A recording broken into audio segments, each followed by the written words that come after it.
Okay. Coming down in 3, 2, 1. Today, let's just cut through the crap and talk about artificial intelligence. All of it. AI in art, AI in higher ed, AI in journalism, and AI in truth. Bob Garfield, my podcasting partner in crime, and I are here to share the real of what's actually going on. This is Future Forward. I'm Stephen Rosenbaum. Let us launch. Hey, Bob. Hey, Steve. So, Bob, I just want to start by asking a simple question. Going through your years as a writer, as a journalist, as a critic, as a playwright, what is the single crappiest thing you've ever written? A screenplay, and a would-be screenplay, which I handed to my film producer wife for her evaluation, and she returned to me the next day and said to me, "Garfield, burn it."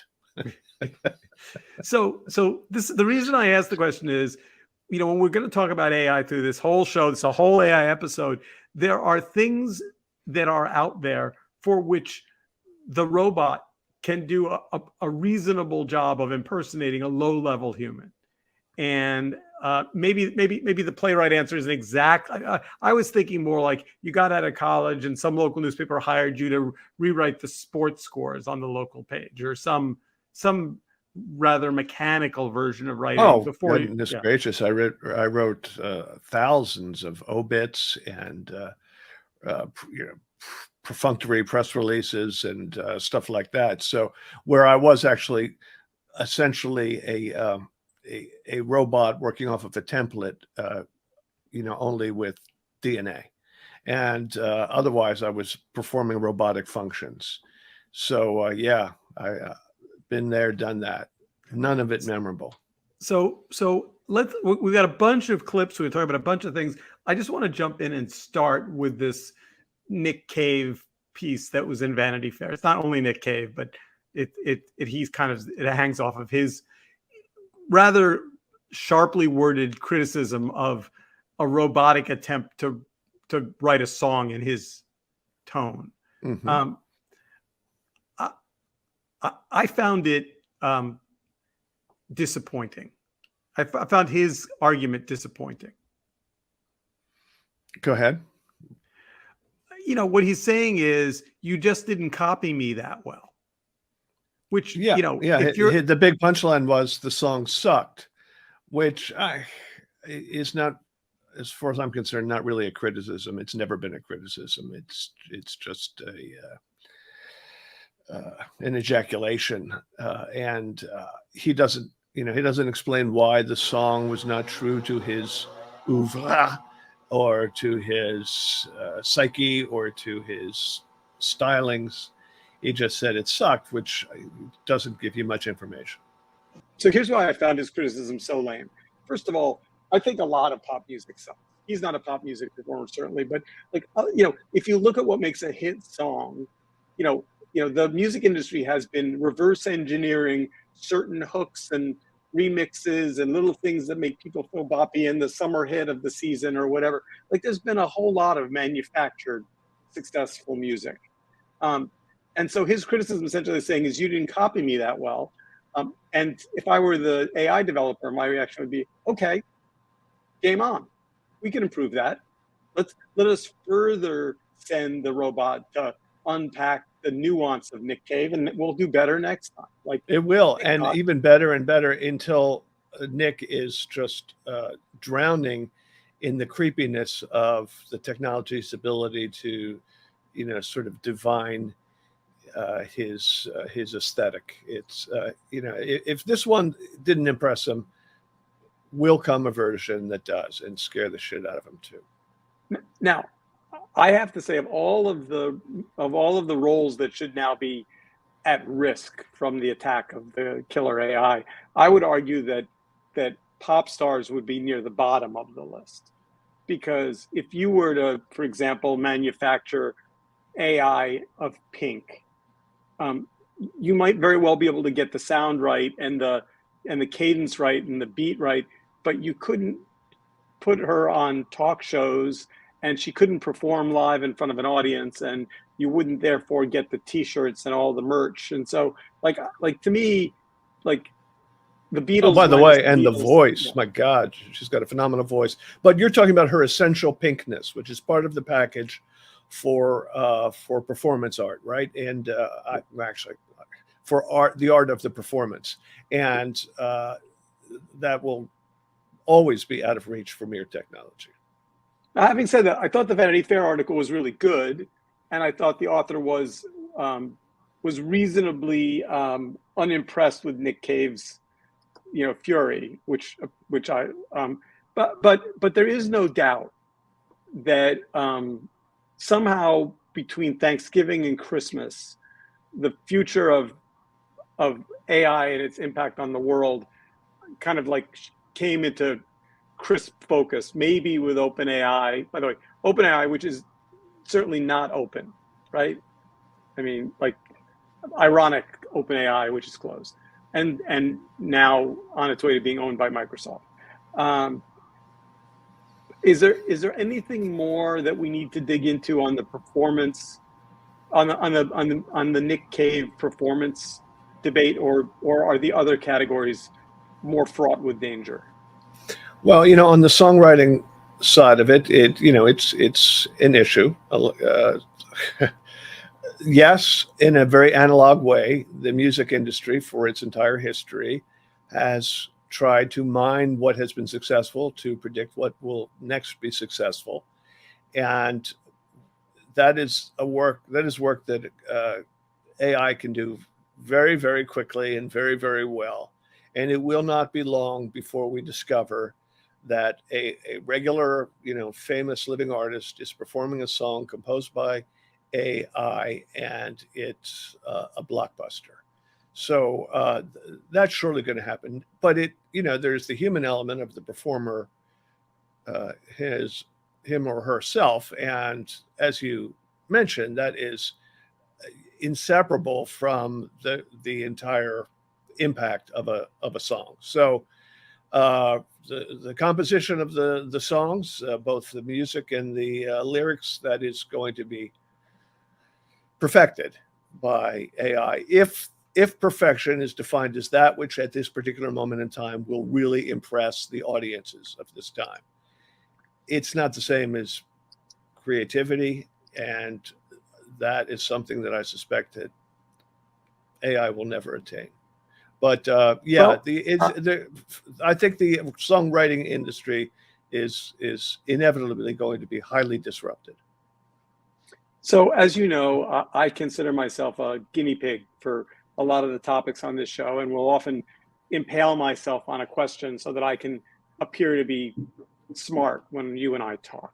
So as I knew we were going to talk about AI, It's working, by somebody, the way. It's working yeah, really, really well.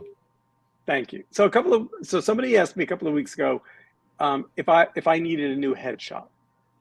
And I said, why do you say that? They said, well, Steve, you've got a bunch of different roles you play out in the world, and you should probably have some different headshots for your different roles. One in your startup founder, one is so I asked a digital friend of mine Uh-huh. to create a series of images for me Uh-huh. of different potential headshots. Uh-huh. And for those of you who are watching this in video, you'll see that I'm now showing a series of morphs of different images. And for those of you That's listening, that's Magritte, but go ahead.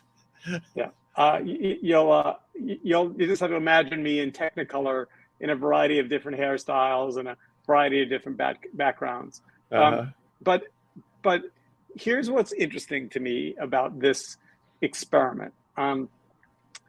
Uh, Not only did it do it very quickly, and we can define what creativity is, but I didn't say Magritte, and I didn't say pop art, and I didn't say any of those words. Mm-hmm. I simply downloaded an app, and I sent it 20 headshots of myself, and a minute and a half later, it sent me back 200 headshots. Uh, Guess what I paid for these 200 headshots? I'll say $0. No, it was $2.99. Oh my God. Yeah. All right. So I don't know where you want this to go, but to me, what you've just mentioned brings up the central dilemma of generative AI, and that is it doesn't create anything. All it can do is go to its vast, incomprehensibly vast database of images that it scrapes from the digital world, and then decide which most suits the needs of your search terms. So it is by definition plagiaristic. It's sort of garbage in, garbage out, or gold in, gold out, but it takes from what already exists, which is, by definition, the use of somebody else's intellectual property. All right. So that would seem to argue against what you've just shown us.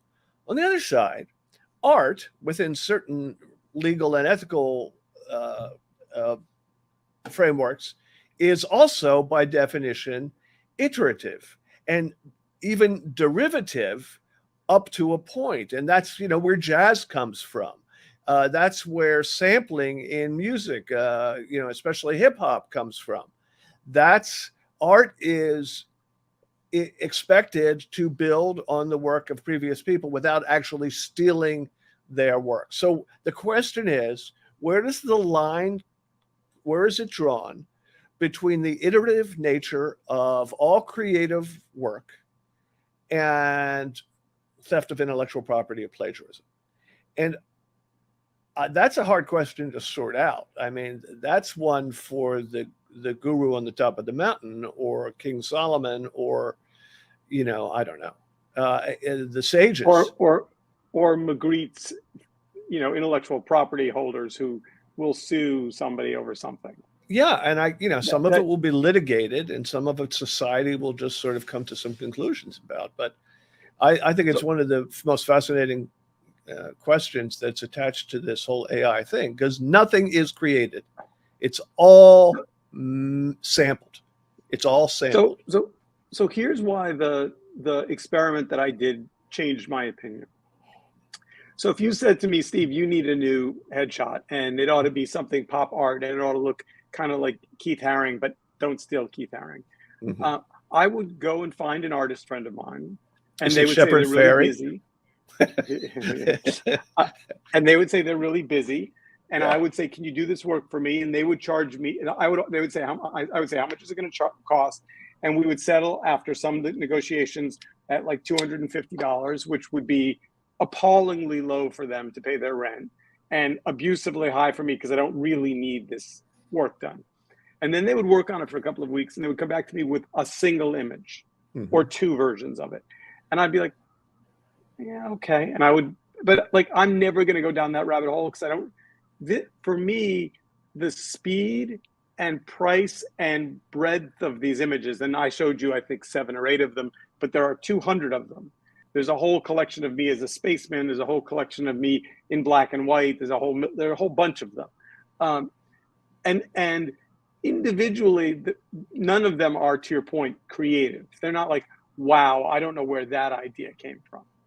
But collectively, it was a really worthwhile transaction for me, for not $0.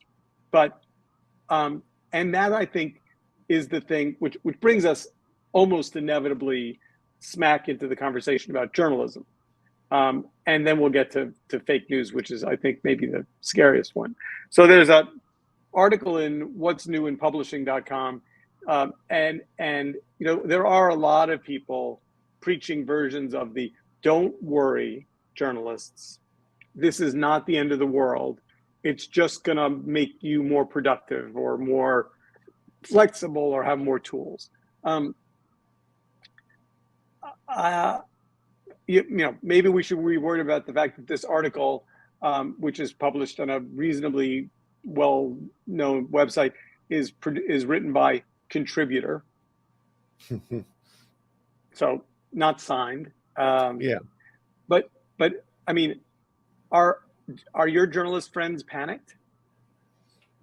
Well, they're pre-panicked for our convenience, because, as you know, the entire business model of professional journalism has been in a tailspin now for 20 plus years, and we're, uh, it's even absent AI, it is just circling the drain, right? So yes, panic is a way of life if you get paid to be a journalist. But sure, of course, because it's not going to stop. It's only going to increase, and more sort of scut work will be done by robots, and then more sophisticated work will be done by robots.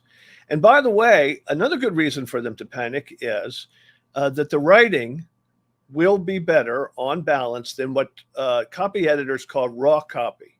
Now, this was never an issue for me, of course, but copy editors, when we had them, their job was to take a story submitted by a journalist and take out all the spelling and grammar errors and look for holes in the story and look for fact errors and go back and forth with the journalist until the final version shows up in the newspaper. This all happens very quickly by publishing standards, but it happens. And copy editors, many of whom are friends of mine, have, as long as I've known them, complained about the raw copy of people who are famous as journalists, but could not, just can't write. Yeah. They're bad at it. These AI programs are not bad at writing. They're quite good at writing. Their raw copy is way better than journalists, real live IRL journalists' raw copy. So that's one thing. On the other side, going back to what I was saying before about all AI can do is scrape from what's out there. The AI does not have judgment per se. It's not sentient, and it doesn't know whether it's scraping good information or bad information. It's, garbage in, garbage out. And much as the filter bubbles of, Facebook or something continue to recycle and purify the worst information out there, just lies and so forth, AI will be, does not at this moment have the ability to parse the difference between something that it finds on the vast internet that's true and something that's false, something that's demagogic and something that's just sharply reasoned. And as a consequence, we're facing a world where there will be better and better writing with more and more detail, the quality and correctness of which nobody can confirm. By the way, that's the dystopian side. The raw copy example is a good one. I got yelled at by a editor of mine years ago because I had certain typos that I just, for the life of me, could not stop putting in copy, and they got nasty with me. And so we agreed that the solution was to replace them and their nastiness with what was then a nascent website called Grammarly. Yeah. Which turns out to be kind of like my mediocre spelling self's best friend, because it's actually really good. There's only one problem with Grammarly, and I've thought about this a lot. There are certain idiosyncrasies to Steve's writing that it doesn't like. Mm-hmm. And I don't mean mistakes, but I mean there's certain ways I write sentences that it will constantly flag as errors. Mm-hmm. And I will tell you that over time, as stubborn as I am, I start to want to write more for the robot because I don't like the negative feedback. So as opposed to having to X out the criticism and then not be sure, and is it actually a grammar problem? Now I'm just like, fuck it. I'll write the Grammarly style book. And you've just put your finger on one of the other essential issues here, is that no AI can find your essential Steveness. It can't find your acute observation. It can't find your humor. It can't find your cadence of language, and it can't find your anarchy, and it could never reproduce your spelling, which is something beyond any supercomputer's ability to deal with, or your judgment. So these are the definitions of what makes a writer, not an information gatherer necessarily an information gatherer, but a writer. And much like a song when performed by a performer, depends on the synthesis of their looks, their body movements, their voice, their charisma, uh, and the lyrics and the music and the composition and the arrangement. So does a journalistic piece, however anodyne, reflect all of those different qualities of the creator. And we're a long way from AI being able to do that, but it sure does write soundly, and it's thorough to the extent that it knows, has a vast number of places to go to find a bit of information to plug in. It doesn't know whether it's true. It doesn't know for sure whether it's relevant. But it turns out a pretty attractive looking um, composition, which is not necessarily. I'm going to say it's not the goal of journalism. And There's by the one way, other thing. Go ahead. Yeah, go ahead. No, it's all you. So I can defend AI on the grounds of sort of seamless creation in no time at all at virtually zero cost of perfectly workable content, right?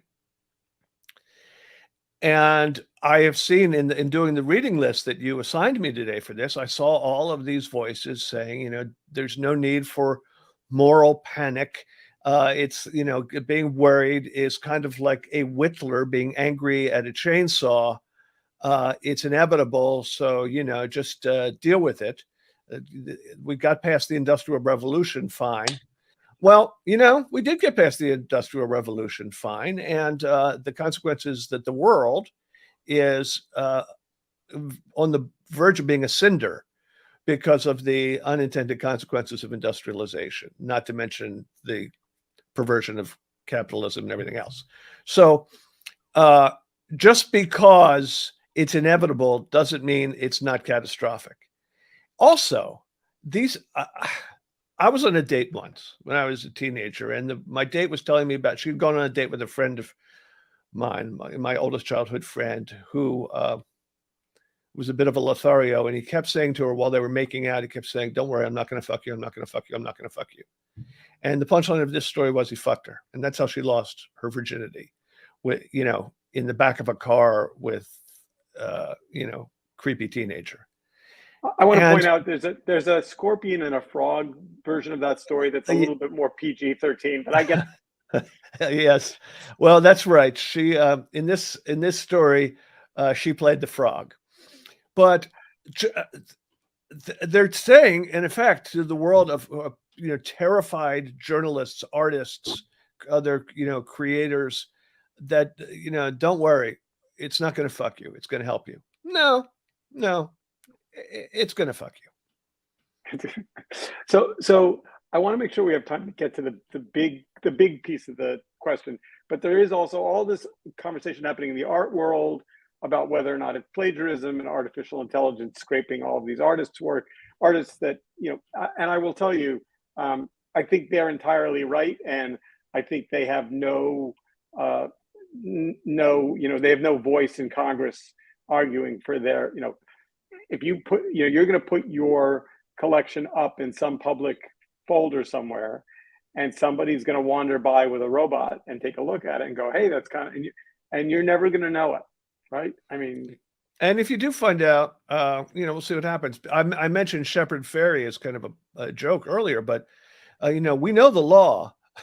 The law says, yeah, you're allowed to iterate a bit, but you're not allowed to take somebody else's raw material and just do a different color pattern on it and call it your own work. It's not jazz, it's plagiarism.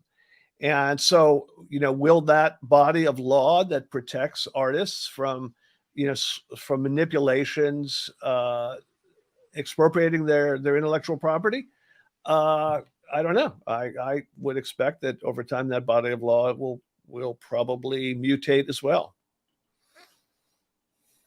Although I will tell you, conversely, I have a large video collection on YouTube, and I used to police it diligently.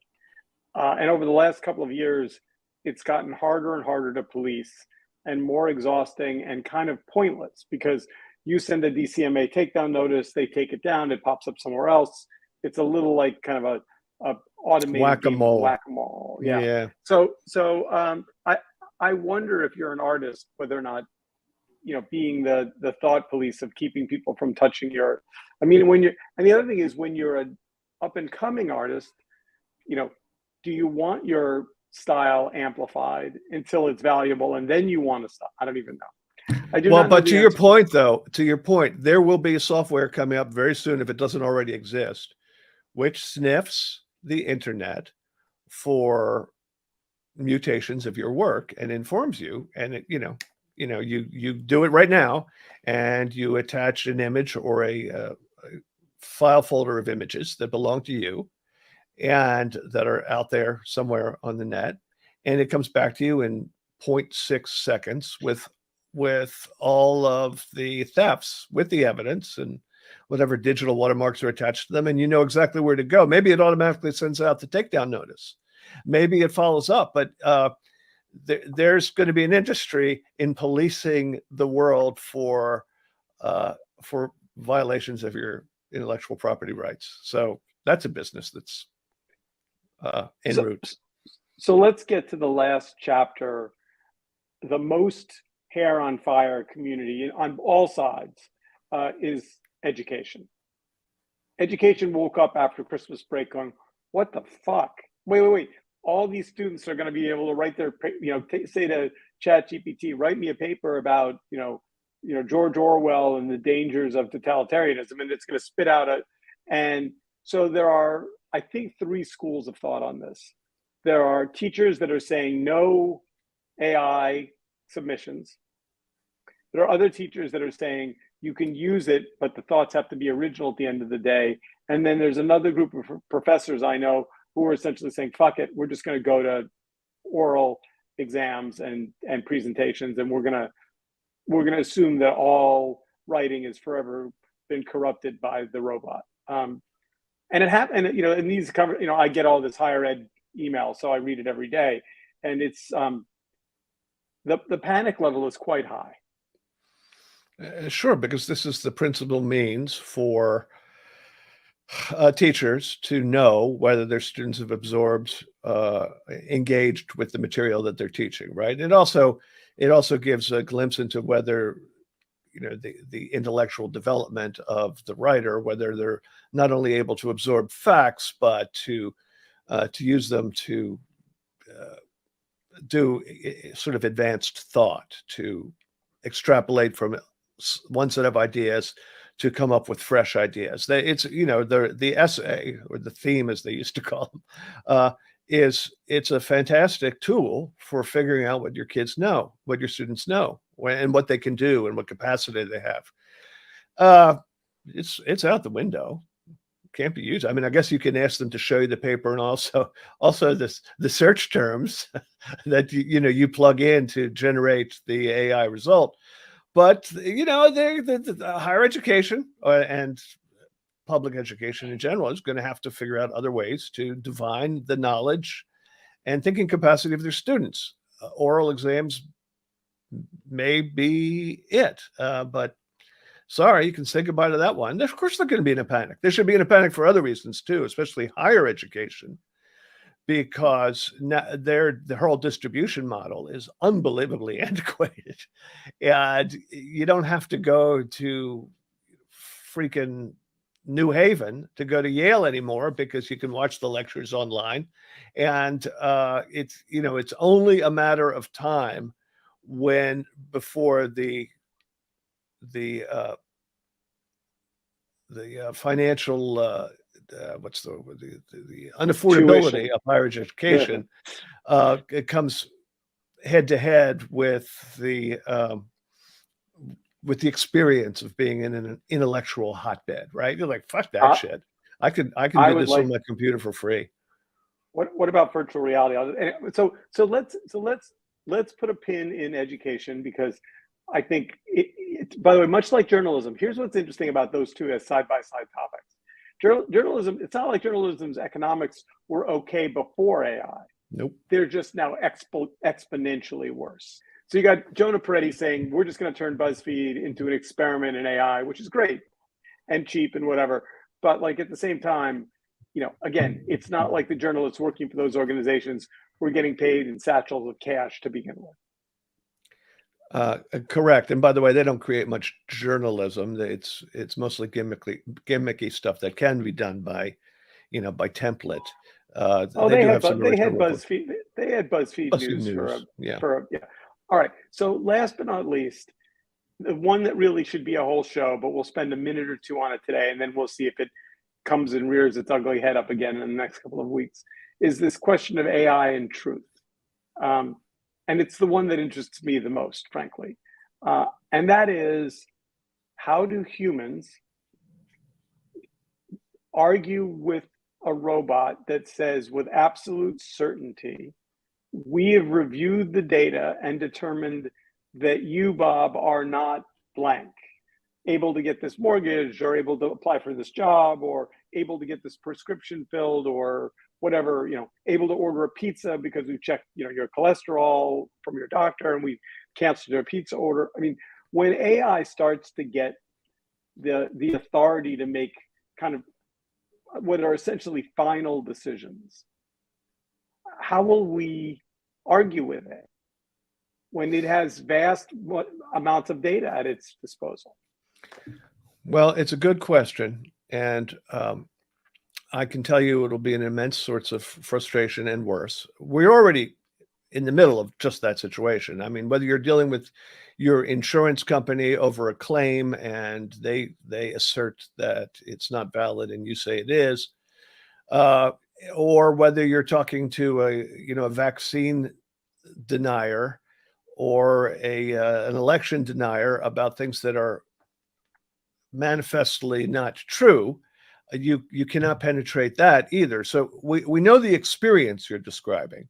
Now we just have to put an exponent on top of it, because the entire world will possibly in our lifetimes, but be running based on the judgment of robots. And one answer is there will have to be some sort of human appeals process, but anyone who's ever tried to deal with an insurance company and has access to that knows how difficult it is. We know how backlogged the courts are, which are another way to appeal false assertions of truth. And I've been waiting for my day in court on something for close to 2 years, and haven't had my first hearing. In the meantime, I may not live to see that happen, much less the artificial intelligence future. So mechanisms will be built into the system, and they will be practically impenetrable themselves. So, that is the...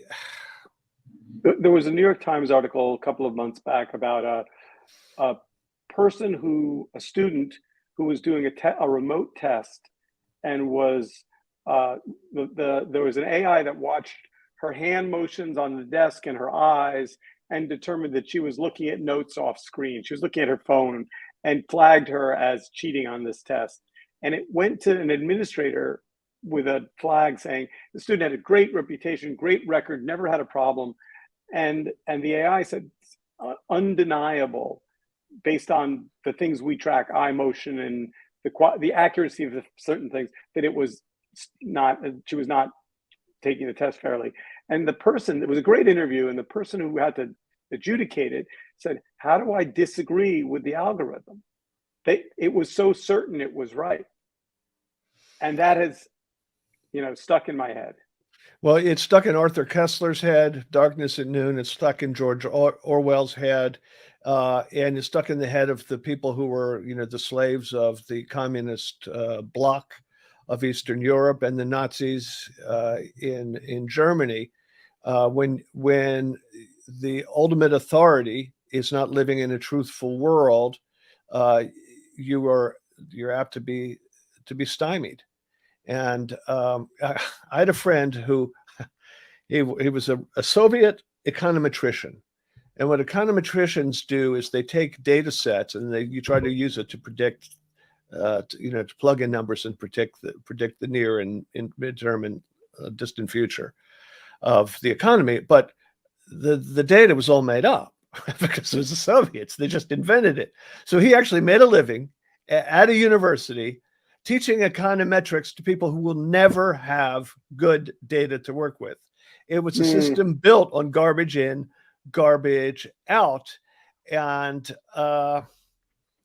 it was obviously absurd and dangerous. And not even garbage, misinformation, and purposefully inaccurate. Oh, that's interesting. Yeah. So I mean, we're headed, we're speeding headlong into these kinds of issues, and it doesn't matter though, because the planet's going to be gone. So whatever. Always uplifting talking to you, Bob. Thank you so much. Thanks, Steve. This was good. See you next week. Bye-bye.